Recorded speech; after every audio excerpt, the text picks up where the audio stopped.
Good evening. कैसे हो बच्चों? मुझे पूरा विश्वास होगा कि आप पढ़ाई कर रहे होंगे, अच्छी तरीके से कर रहे होंगे और अर्धवार्षिक परीक्षा भी दिसंबर में होने वाली है। वार्षिक परीक्षा का भी समय रहते टाइम टेबल जारी हो जाएगा, तो आप संस्कार एकेडमी से जुड़े रहें, चाहे वो ऑनलाइन के माध्यम से चाहे ऑफलाइन के माध्यम से। गुरुजन काफ़ी मेहनत कर रहे हैं, उनकी मेहनत रंग लाए, इसका ध्यान रखते हुए आप अपनी पढ़ाई करें। तो हिंदी की ऑनलाइन क्लासेज में हमने पूर्व की कक्षाओं में प्रत्यय, संज्ञा, सर्वनाम, विशेषण आदि की चर्चा हमने कर ली है। यदि अभी तक आपने वो प्रकरण नहीं देखे हैं तो आप संस्कार एकेडमी के यूट्यूब चैनल पे जाके वो वीडियो देख सकते हैं। तो अभी हमारे 1-2 दिन से प्रकरण चल रहा है प्रत्यय वाला। तो प्रत्यय में कल हमने तद्धित प्रत्यय के बारे में पढ़ा था, परसों हमने कृत प्रत्यय के बारे में पढ़ा, कृदंत के बारे में पढ़ा। तो तद्धित का आज जो तीसरा भेद है अप्रत्यय वाचक तद्धित प्रत्यय। इसमें क्या होता है बच्चों? इसमें अप्रत्यय अर्थात संतान। अप्रत्यय का अर्थ क्या होता है? संतान या वंश। संतान या वंश परंपरा में उत्पन्न हुए मनुष्यों का बोध होता है। एक किसी वंश परंपरा में, जिसको अंग्रेजी में कहते हैं ना अपन हेरिडिटी, हेरिडिटी का इसमें क्या होता है? बोध होता है। इसमें कहीं कहीं आदि स्वर की वृद्धि हो जाती है। हमने पूर्व भी चर्चा की थी कि आदि स्वर में कई प्रत्ययों में होती है, तो इसमें भी कहीं कहीं आदि स्वर में क्या हो जाती है? वृद्धि हो जाती है। अब देखो प्रत्यय और नव शब्द, जैसे अप्रत्यय से शब्द बना पार्थ, पांडव, ई से दाशरथी और मारुति, यह से गालव्य और मांडुक्य, इन शब्दों का निर्माण हुआ। ई से कौन्ते, गांगे और राधे, इन शब्दों का निर्माण हुआ। प्रत्यय बच्चों, मैंने आपको पहले भी कहा था, प्रत्यय अपनी मूल प्रकृति को नहीं छोड़ता।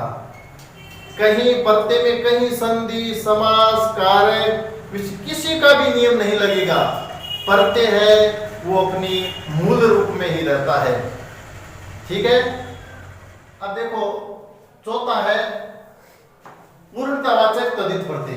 पूर्णतावाचक तद्धित प्रत्यय में बच्चों क्या होता है? देखो इसमें संख्या की पूर्णता सूचित की जाती है। मतलब एक संख्या है, काउंटिंग है, उसको वो पूर्णता के बारे में बताएगा। जैसे प्रत्यय और नव शब्द देखो कैसे, जैसे मैं, पंचम, नवम, दशम। अब देखो कहां लगा है प्रत्यय? ये देखो, ये मैं, ये मैं, ये मैं, ये किसको दर्शा रहा है? प्रत्यय को दर्शा रहा है। ठीक है ना। पंच शब्द था, मैं प्रत्यय लगते क्या बन गया? पंचम, नवम, दशम है। थ प्रत्यय लगते ही, थ प्रत्यय लगते क्या हुआ? चतुर्थ। और तीय प्रत्यय लगते जैसे द्वितीय, तृतीय, इन शब्दों का निर्माण हुआ। ठीक है ना। हाँ, अब इसमें तद्धित का 5वां भेद है बच्चों, तारतम्य वाचक तद्धित प्रत्यय। तारतम्य तद्धित प्रत्यय में क्या होता है?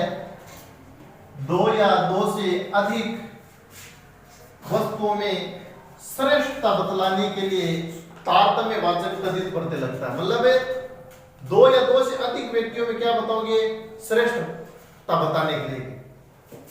जैसे राम श्याम से ज्यादा बलिष्ठ है, तो या फिर राम श्याम से ज्यादा अच्छा है, श्रेष्ठ है, ऐसे शब्द बताने के योग में क्या होगा? तारतम्य वाचक तद्धित प्रत्यय होगा। जैसे प्रत्यय और नवीन शब्द से देखो, जैसे तर, बहुतर, लघुतर। तम से क्या बना? सुंदरतम। ये से गृह, लघी। इष्ट से गरिष्ठ, और एक कनिष्ठ, और ई ऐसे श्रेयस। ये परीक्षा में बार बार पूछा जाता है, श्रेयस वाला, एक इष्ट वाला भी पूछा जाता है, ठीक है ना, और तर और तमक वाला भी है, वो भी पूछा जाता है। तो ये पढ़ते परीक्षा की दृष्टि से भी बहुत इंपॉर्टेंट है, इसको आप ध्यानपूर्वक समझते रहें। अब तद्धित का छठा भेद है गुणवाचक तद्धित प्रत्यय। गुणवाचक तद्धित प्रत्यय क्या होता है बच्चों? देखो, गुणवाचक तद्धित प्रत्यय से संज्ञा शब्द गुणवाची बन जाते हैं। संज्ञा शब्द क्या बन जाएंगे? गुणवाची बन जाएंगे। किसमें? गुणवाचक तद्धित में।